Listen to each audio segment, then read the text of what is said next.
Bona tarda a tothom, em dic Graciela Pérez Chiapella i primer de tot us volíem dir que bé, no estem acostumats a fer aquest tipus de conferències virtuals, per tant farem el millor que puguem. I res, explicar-vos que estem avui aquí per explicar el treball, la feina que hem fet aquest 2020 sobre l'estudi de la terrissa en la vida quotidiana. La utilització d'argila com a material emprat en la realització de recipients d'ús quotidià ja ben antic. Ja al Neolític tenim objectes fets d'argila que s'han trobat en diversos jaciments, sobretot petits objectes votius. L'argila a poc també es va anar modelant per fer recipients utilitzats amb moltes utilitats. En tenim s'utilitzaven per contenir aigua, per transportar aliments, per cuinar aquests aliments, després tenim altres tipus com usos votius, religiosos, cineraris, és a dir, per contenir totes les cendres dels difunts i enterrar-les, urnes cineràries, i després també tenim altres tipus de terrissa, de ceràmiques, amb una finalitat més luxosa, destinada a les elits. I bé, també hem de tenir present que totes aquestes ceràmiques també eren objecte de luxe i podien ser objecte de luxe i també es comerciava i s'exportava gran part d'aquestes ceràmiques. L'argila es recollia a la natura, en zones d'al·luvions, i es podia utilitzar més o menys esgreixant en funció de l'ús i de la funció d'aquell recipient i de la qualitat de la pròpia argila. Pel que fa a les coccions, després de fer la peça, podia bé o deixar que les peces s'assequessin al sol, a l'aire lliure, o bé utilitzar forns de diversos tipus per coure aquest tipus de peces. Tenim peces amb una cocció oxidada o una cocció reduïda. Abans de la utilització del torn ceràmic, que va ser introduït pels fenicis, la ceràmica, els objectes ceràmics es feien a mà. Es feien mitjançant cordons d'argila que s'anaven ajuntant i després s'acabava de modelar i s'acabava de donar forma a la peça ceràmica, al recipient. El torn va ajudar, evidentment, a que les peces fossin de major qualitat, que fossin més resistents i, evidentment, també es va augmentar la producció. Hem de tenir en compte sempre que van coexistir a la península ibèrica, tant en èpoques ibèriques i romanes, doncs l'execució tant de peces que encara es feien a mà amb peces exportades i fetes a torn.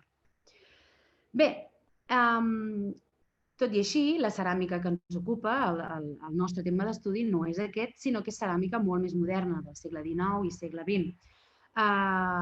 Tot i així, el mode d'execució i les formes no han canviat tant. Evidentment, hi ha hagut canvis i evolucions diverses i s'han deixat d'utilitzar unes formes per la substitució i la utilització d'altres materials, però les formes i utilitzacions podem veure que encara continuen i podem veure moltes similituds.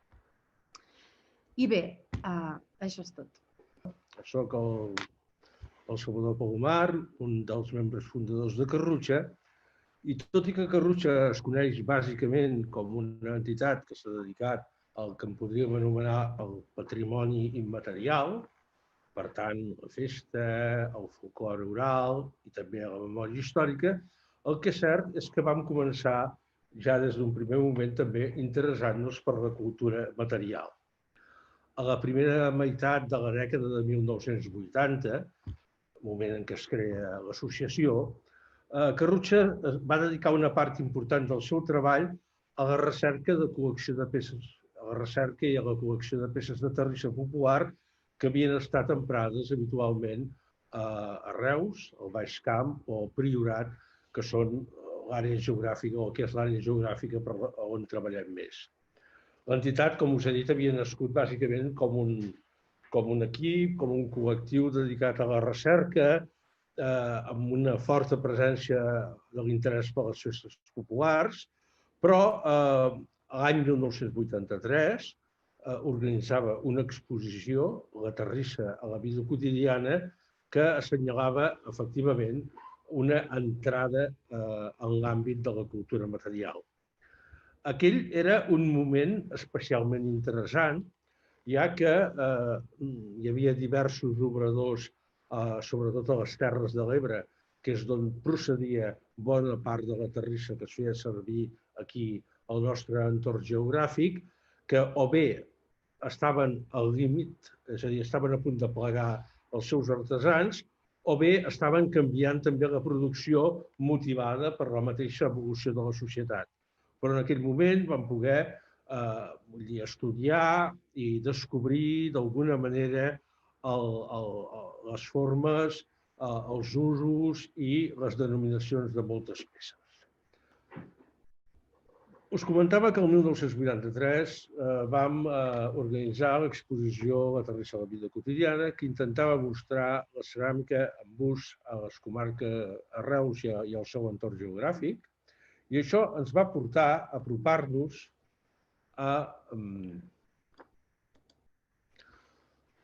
als obradors, als tallers de la Ribera d'Ebre, com era el cas de Miravet, Benissanet, Ginestar, Tivenys i fins i tot el Montsià, com és el cas de la Galera, que en continuen en actiu, però també descobrir la important producció terrissera que havia tingut la nostra comarca, el Baix Camp, amb la producció de tupins i altres elements de vaixella o de terrissa pel foc, sobretot a la Selva del Camp i més antigament també aquí a Reus.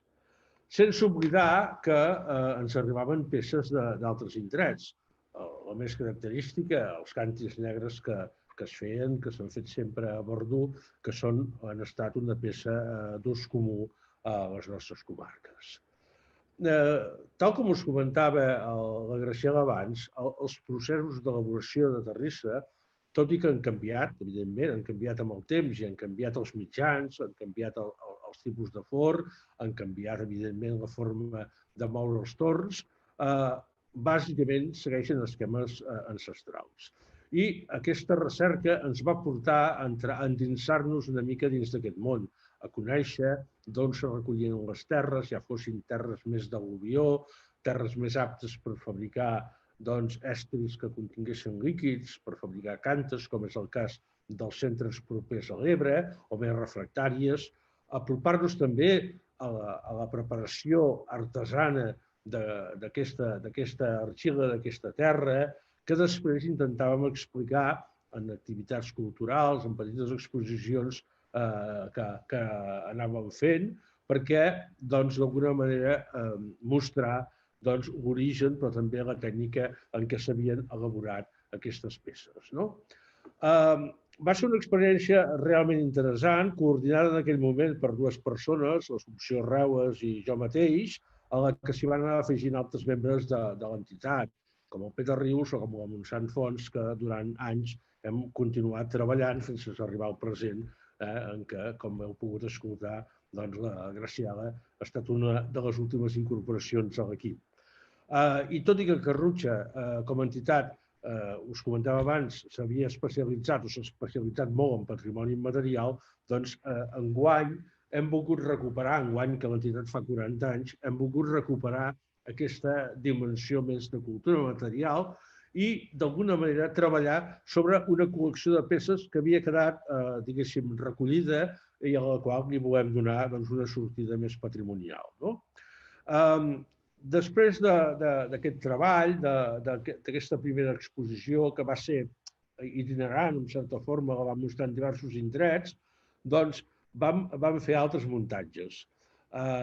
Vam treballar sobre els diversos tipus de terrissa, els usos, la terrissa pels animals domèstics, la terrissa que es feien servir la canalla, la fireta, les joguines o els instruments musicals. Ens vam interessar també per la comercialització. En aquell moment ja era difícil, per no dir impossible, trobar-nos parades com aquesta al Raval de Jesús d'una ciutat com Reus, però sí que encara, com avui, es trobava a terrissa a les fires i hi havia botigues que, dintre del que serien atuells de cuina, estris de consum quotidià, encara tenien peces de terrisses. L'interès que teníem, sobretot, era no anar a buscar tant la peça desapareguda, sinó la peça que o bé encara estava en ús o bé estava en la memòria més recent de la persona que la feia o que l'havia fet servir. El 1987 vam organitzar una exposició monogràfica al Galliner, en la qual ens volíem mostrar la riquesa, la varietat de formes i fins i tot l'enginy en la fabricació d'estris de terrissa dedicats als animals domèstics, i aquí sí que vam ampliar el camp d'actuació perquè vam anar a recollir de forma més o menys informal i en diversos indrets dels Països Catalans tota una mostra de bevedors, abeuradors, o bé menjadores, o bé altres estris que es feien servir pels animals. I encara vam fer treballs sobre els instruments musicals fets de terrissa o les joguines, com us comentava abans. A l'any 87, l'any 1987, ens vam centrar en el que havia estat la gran producció de terrissa popular de la comarca, el tupí, una peça característica que s'havia obrat a la Selva del Camp, que també s'havia obrat a Reus i que va ser motiu d'una exposició que es va estrenar primer a la Selva del Camp i que després es va poder veure en diverses poblacions. Aquí vam tenir la sort que vam poder recuperar una col·lecció de fotografies magnífica que un fotògraf, el Josep Ferrer, d'una botiga avui desapareguda de Reus que es diu Esports Ferrer, que es deia Esports Ferrer, havia fet per una revista local, URBS. Aquesta és una col·lecció que no té preu, realment força interessant, perquè documentava el treball d'un dels últims tupiners, o ollers, com se'ls coneix a la selva, que s'havia dedicat a la producció de tupins com la màxima activitat. Era la seva producció important i cabdal. Aquesta exposició, Terra Rodi Tupí, mostrava tota la varietat de tupins amb les diverses denominacions, amb els seus usos, però també es complementava amb una mostra d'aquestes peces fetes amb altres centres terrissers, en aquest cas de diferents punts de l'Estat. En definitiva, es tractava de posar, de valoritzar, de fer valer la importància d'un treball que havia estat cabdal a la comarca.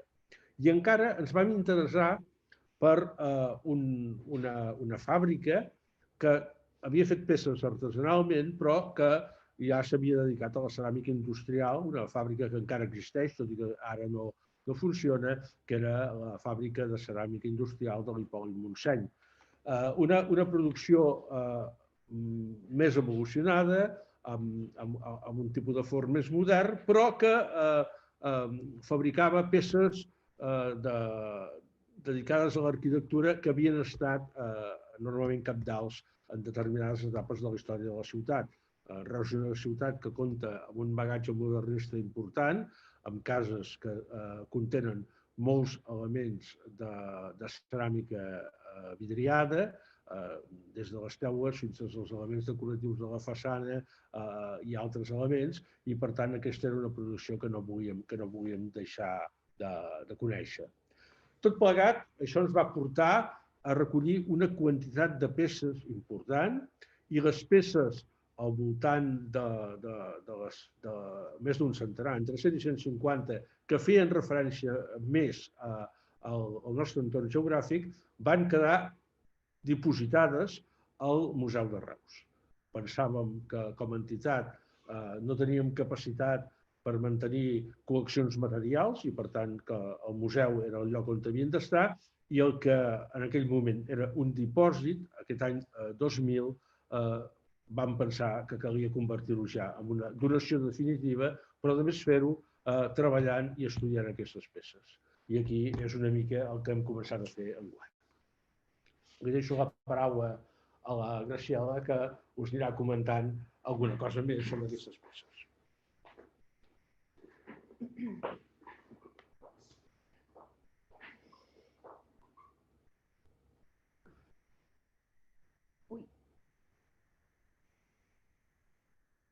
Vaja, se m'ha encallat la mascareta. Ai, vale. Bé, doncs, com ja ha comentat el Salvador, el dipòsit de Carrutxa es pot considerar una donació que, aprofitant que aquest any 2020 l'entitat ha fet 40 anys, doncs bé, valia la pena formalitzar la donació.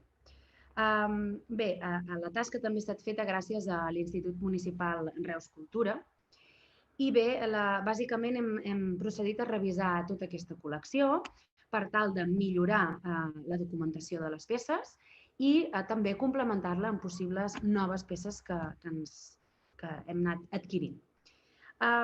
Bé, la primera part del treball, aquest estiu del 2020, doncs, primer de tot va consistir en fotografiar totes aquestes peces de la donació amb un estudi fotogràfic portàtil, amb un petit estudi que també podia fer millors fotografies de més qualitat.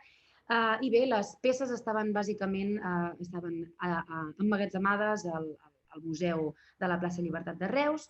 També hi havia altres peces al local de Diables i altres peces també es trobaven al propi local de Carrutxa. Bé, es va fer una tasca, a part de fotografia, d'identificació de les peces i d'inventari de tota la col·lecció. A més, s'intentava identificar el lloc de procedència de les peces, l'any de producció, la tipologia de les peces, el mitjà de producció, la seva utilització. Paral·lelament, també es va fer una tasca de recerca sobre les diverses tipologies d'aquesta ceràmica de la vida quotidiana de les nostres comarques, del Camp i de les Terres de l'Ebre. Aquí hem anat veient en la presentació diverses peces ceràmiques. Aquí, per exemple, també estem veient una menjadora. També tenim peces d'aquest tipus que es feien servir pels animals, per l'alimentació dels animals. Aquí veiem també un abeurador o una menjadora, també de gallines, una conillera. I aquí també tenim objectes també curiosos, però molt necessaris, com aquest orinal o cànter merder, també anomenat així. També tenim cadúfols, vidrioles, diversos objectes de la vida quotidiana, no només per emmagatzemar aigua, que també són els primers que hem vist, cànters, càntirs, també hem vist rivells. Aquí també tenim petits, com bé ha comentat abans el Salvador, petits estris que podien ser entre miniatures o bé objectes de fireta pels nens petits. Tenim aquest xiulet amb el que els nens jugaven. I també tenim també hem estudiat altres elements ceràmics, però produïts de forma més industrial, o sigui, més amb un caràcter constructiu, com aquesta teula de teula tortuga. I aquí, per últim, també veuríem un sifó, que també tindria aquest caràcter més constructiu. I bé, i aquí acabaria aquesta presentació pel que fa a les imatges i a les peces.